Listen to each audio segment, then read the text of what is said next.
Tinawag ni Davao City 1st District Representative Paulo Duterte na panilihis sa ibang issue ang mga impeachment complaint laban sa kanyang kapatid na si Vice President Sara Duterte.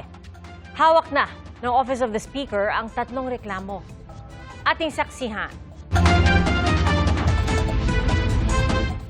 Ngayong nakahain na sa Kamara ang tatlong impeachment complaint laban kay Vice President Sara Duterte at naitransmit na rin sa tanggapan ni House Speaker Bogie D.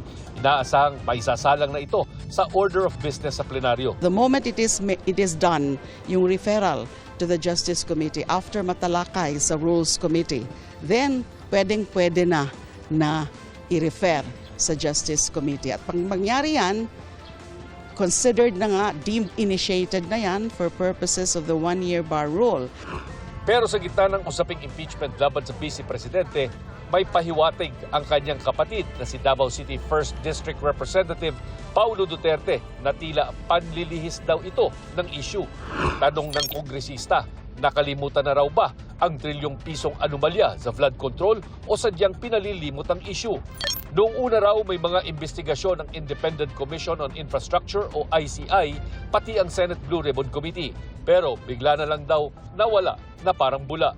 Sa halip nagkaroon ng tinawag niyang carefully timed impeachment spectacle, ang sagutan ng Senado at ng Chinese Embassy kaugnay sa West Philippine Sea. At bigla daw lumabas ang isang dating House Speaker sa saktong oras na may inihaing impeachment complaint sa Kamara. Halata daw na ito ay panlilihis. Si Vice President Duterte naman tinanong kung sa tingin niya ay may kinalaman ng impeachment laban sa kanya sa umugong na term sharing umano sa Senate presidency sa pagitan ng kasalukuyang Senate President Tito Soto at ang balak daw nilang iluklok sa hinaharap na si Senador Loren Legarda. Nabuo ito ngayong posibleng umabot sa paglilitis sa Senado ang impeachment complaint ni Duterte.